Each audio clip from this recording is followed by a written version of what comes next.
from the civil society perspective. You have the floor, Dr. Bireete. Welcome in this meeting. We don't hear you. Maybe put the mic on the technical level. Try again. Hello. Yes, now we hear you. Yes. Hello.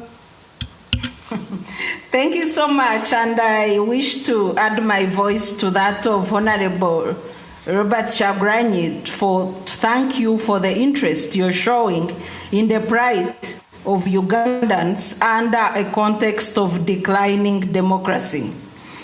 I want to start by re-echoing the values of the EU as enshrined under Article 2 of the European Union Treaty. And these are the values that we look up to: the values of human dignity, the values of freedom, democracy, equality, rule of law, and respect for human rights. The same values are enshrined in our constitution in Uganda, and they guide our work as a constitutional watchdog, the Center for Constitutional Governance, and the Human Rights Defender, and the work that I do as a chairperson of the Global Network for Domestic Election Observers. On 30th December, I was not feeling well. I was in bed sleeping. I was awakened by the children that police had sieged our home. About 30 police and military officers had surrounded our home. 15 of these officers entered into the compound and were captured by the CCTV camera at my home. 5 of these officers entered up to my bedroom where I was sleeping under medication with two guns. As I woke up to take a shower in my bathroom, 2 armed officers kept guard on my open bathroom, violating my right to privacy, violating my dignity. I was incarcerated for 3 days at Mnatete police station under difficult conditions of restricted access to family and lawyers.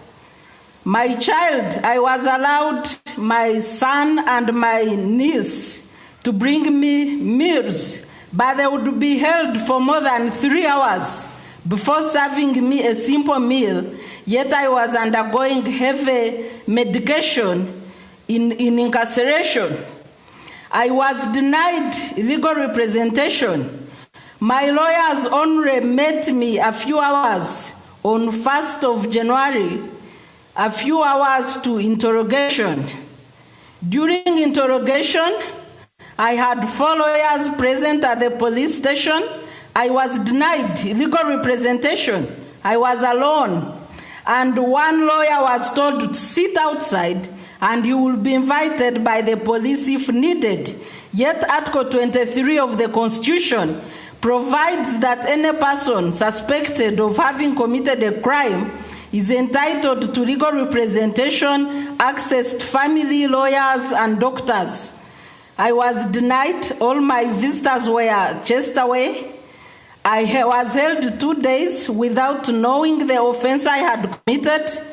And when it clocked 44 hours in detention, that's when an officer came to interrogate me. And I was asked questions regarding the president and his son and the media interviews I do as part of my work in advocacy. During arrest, all the phones that were in my home, including those of my children, were wrongly confiscated by the police in a scuffle that led to assault of my children, and the phones of my children were held for more than 1 month, and they were left at home with no means of communication.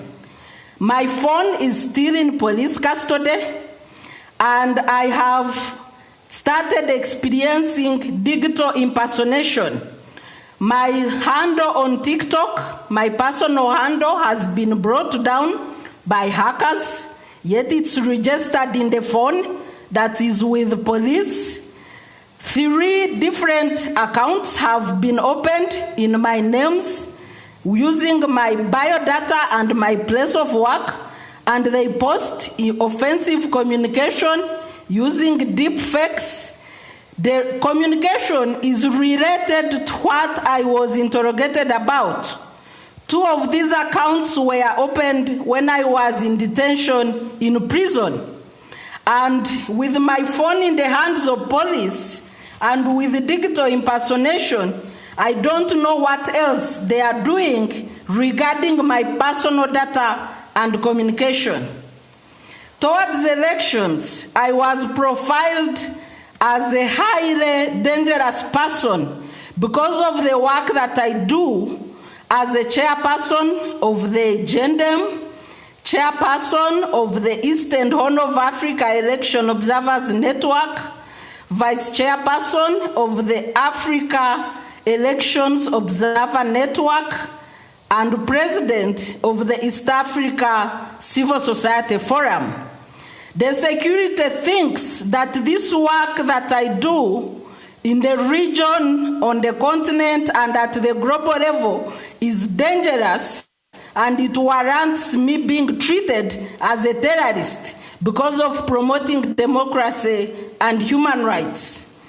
This profiling is what led to my detention and the charges that are related to a voter register, which I have never seen, that are related to sharing of data on a voter register, which is a public document, and these are the charges that I am battling in court.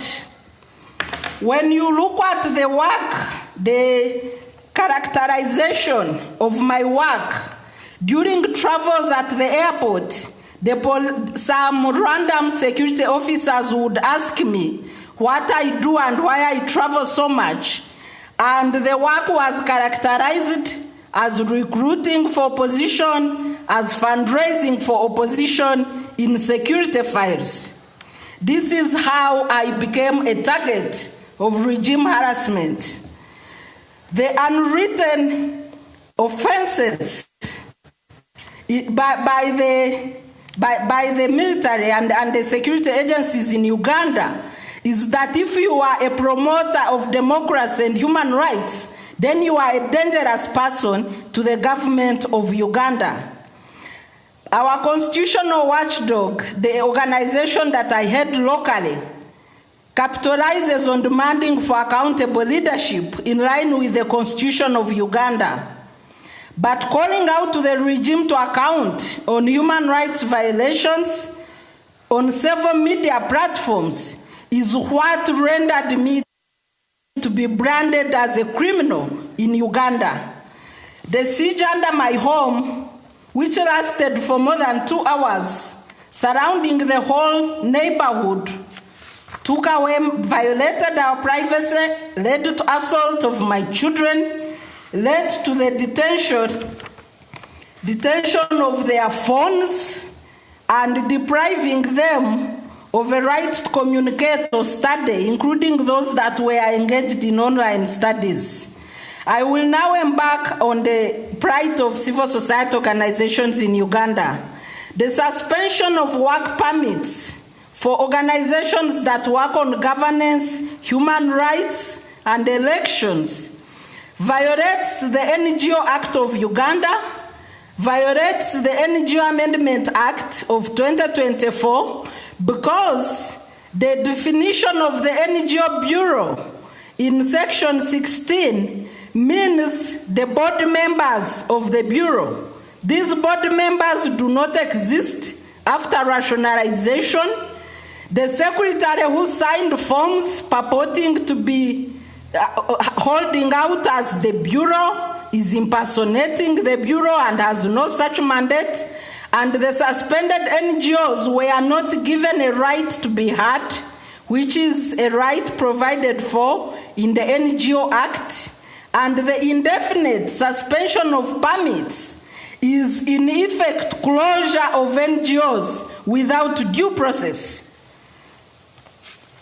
The NGOs have been intimidated into silence because of a mention of activities prejudicial to national security, and most of them are hopeless and they cannot fight back. My third issue is on general human rights violations in Uganda. The militarization of the accreditation process for voter education and election observation leading to elections, which we refused, saying that voter education cannot be the business of the military. And because we were pushing back protecting the laws of Uganda, we were then marked as dangerous. In this election, there was no credible voter education, high militarization of elections, and disruption of opposition campaigns, especially those of the National Unity Platform, disrupted by the military and police, yes, including roadblocks, the issues that we were talking about that led to the arrest, and Bireete, Ms. Bireete, yes. I'm sorry. Yes, please. Our chair, Hilde Woutmans, she had to leave, so I'm stepping in for her. My name is Ingeborg Telek, and I'm the vice chair of this committee. Can I ask you, please, to come to your conclusions, because I assume this was your third and last item you wanted to address, or not?